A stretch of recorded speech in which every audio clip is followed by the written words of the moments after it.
Well, hello once again, and another very warm welcome back to your favourite and #1 classic dirt bike TV channel, where of course we take a look at some of those old vintage motocross race bikes from our past and just try and work out what exactly it was that made these old bikes so popular among riders at that time. Now, once again, thanks to all the brand new subscribers who have recently signed up to my channel, and the good news to report is that we've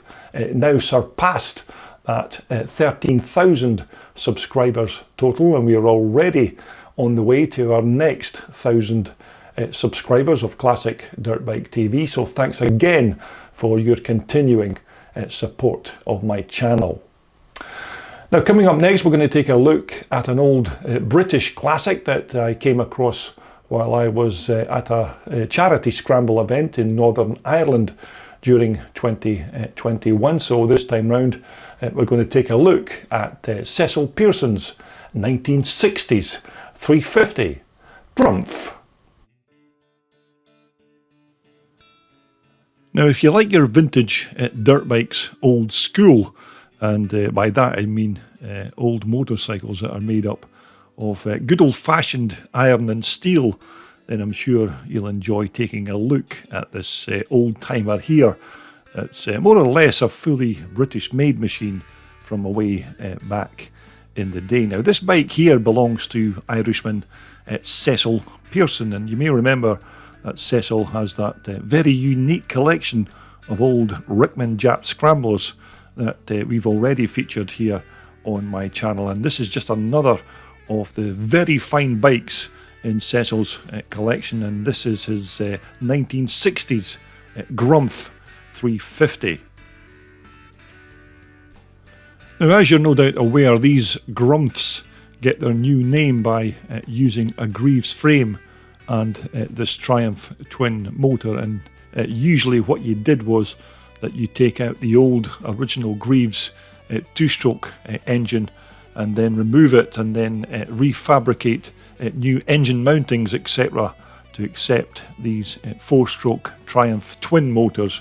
which then give you a completely new type of racing bike. Now, Cecil's particular Grumph is more or less a trials machine really than a full-blown scrambler, but you could still have quite a lot of fun on this bike if you wanted to take part in maybe pre-65 or pre-68 scrambles events. Now, these old Greeves frames had this quite unique alloy I-beam box type down section at the front, which was a Greeves trademark on many of the older Greeves Challenger models of the 1960s, and I think some of the later Greeves Griffin models had this type of configuration as well. Now, once more, the engine in these Grumph chassis was also used as a stressed member, whereby normally there would be no frame rails to connect that alloy I-beam down tube to the rest of the steel chassis, and when the engine was bolted into the frame, it was the actual motor that connected it all together. And in this shot here, you can see where the new engine plates have been made to fit the Triumph motor, and that little alloy bash plate at the bottom to protect the engine from stones or damage. Now, the engine, as far as I'm aware, is a Triumph pre-unit 350 twin-cylinder power plant, which is a well-proven and quite reliable motor that has a dry sump, whereby, of course, the engine's motor oil is held in this alloy oil tank here on the left and is then pumped around the important parts of the engine and then back to the tank. But again, back in the day, the ignition sparks for this 350 would have been supplied, I think, by an old-fashioned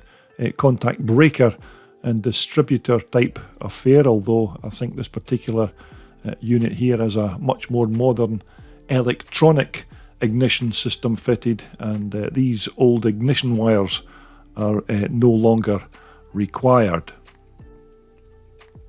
And once more, an old school type carburetor with this Amal monoblock unit and of course a paper type air filter and cage at the rear. Now these old monoblock carburetors were still pretty good parts, and they were quite reliable for their day, and of course they're perfectly suited to feed this big Triumph twin motor with the fuel it required. And once again, the bike's high level chrome plated twin exhausts and their tailpipes were tucked away quite neatly just to keep them out of harm's way and to prevent any damage from being done to them when the bike was being ridden. But take it from me, there's certainly no sweeter music than the sound that you hear from this tailpipe when that big twin cylinder Triumph engine gets fired into life. Now, as you can see, these old Greeves frames had this leading link style fork arrangement at the front end, which also had a pretty basic pair of shock absorbers that were bolted onto the inside of each fork leg. But back in the day, all of the old school racers with the likes of maybe John Banks and Badger Goss and even Alan Clough and all those other big British scrambling stars from that period used the suspension arrangement when they rode these old Greeves bikes in the 1960s. Now just forget your hydraulic piggyback, fully adjustable preload and damping rear suspension systems. This was the 1960s, and these rear shocks were what you had to cope with back then. Certainly no damping or rebound to speak of. These units were basically just old-fashioned bed springs that often weren't even good enough to hold up the back of the bike, let alone absorb any bumps or jumps. So all of you younger twin shock riders out there, take note, because back in the 1960s, scrambles riders back then were certainly tough and as hard as nails, and of course they had to be. Now, as you'd expect, because this was the 1960s, old school drum brakes once again on these old Greeves classics, and it was quite hard work for these smaller drum systems to slow down this bike with that relatively heavy Triumph twin motor. But of course, when this chassis had its original two-stroke motor sitting in it, it wouldn't have been so much of a problem. Now, the other thing about the braking system on this Grumph was that the brakes operating cable ran from the left-hand side brake pedal across the top of the motor and then onto the actual brake drum itself on the other side, which was quite an unusual layout, especially when you consider that the original motor would have had the very same configuration with the shifter on the right and the brake pedal on the left. Now, once again, as far as I can remember, this old Grumph would have had a steel fuel tank fitted back in the 1960s, and this tank here is showing the Scottish Saltire flag, which is more than likely because I think this bike actually took part in the Scottish 6 Days trial event,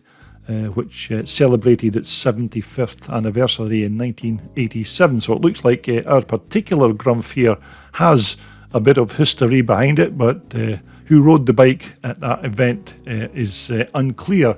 at this moment in time. Although it's still suffice to say that the Scottish 6-day trial event is still going strong here in Scotland in 2021. Now, the seat on our particular Grumph here is, of course, a trials-based item, which, as you know, is very seldom used when you're doing trials events because you're standing on the pegs most of the time. But I do suppose that this skinny item could be substituted for something with a bit more comfort and padding if you wanted to take this old bike racing at a local classic scramble or other type of off-road event. Although I must say it's still quite nice to see one of these old Greeves bikes with their original handlebars and controls all still fitted, as these can be very rare items to get a hold of these days, and parts like these ball end levers are getting rarer and rarer to find for these type of old timers in this modern day. Now once again, because this bike could occasionally be used on the public roads, a working horn has to be fitted to it, and this very simple squeezy bulb unit does the job perfectly. Now again, as you can see, there's quite a substantial rear sprocket on this Grumph,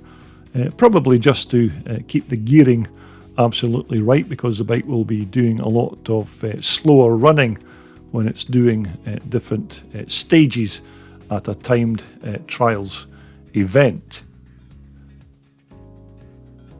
Now don't be looking for any plastic parts on this vintage motorbike, because you certainly won't find any. Just good old-fashioned alloy front and rear mudguards on this bike, just like almost all of those off-road bikes of the 1950s and 60s. And although these parts were maybe not as durable or as long-lasting as plastic parts, I always thought that these type of alloy mudguards looked much nicer on an older dirt bike, such as one of these Grumphs. Now, with regards to the actual history of this old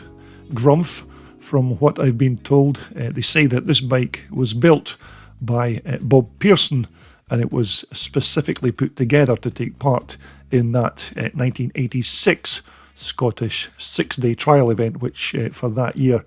was of course celebrating its 75th anniversary. But who the actual rider was on the day, I've no idea. But it was not long after that event when Cecil then bought the bike, which he said was in almost brand new condition when he first purchased it, and he's had the bike for more than 20 years now, but he doesn't do much with it, as he's always preoccupied keeping his 9 or so Rickman Jap scramblers running and racing on the track. And most of the time this old Grumph just sits in the corner of Cecil's workshop gathering dust. Although I have to say it's still quite a good combination by having that light Greeves frame with that Triumph Twin 350 motor in the chassis. And although Cecil's bike here is essentially just a trials machine, it still has Scramble's knobbly tyres fitted on it, so you could still have a bit of fun on it if you wanted to give it a run out at a classic scramble now and again. But of course, naturally, you may have to add a little bit more padding to that very skinny seat. Well, there you have it. I do hope you enjoyed that brief walk around Cecil Pearson's nice old Grumph. Quite a good combination there between the Greeves frame and that Triumph 350 twin motor. Not a super rare bike, of course, because there are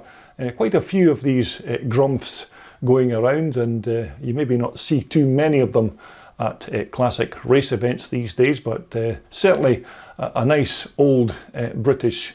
classic.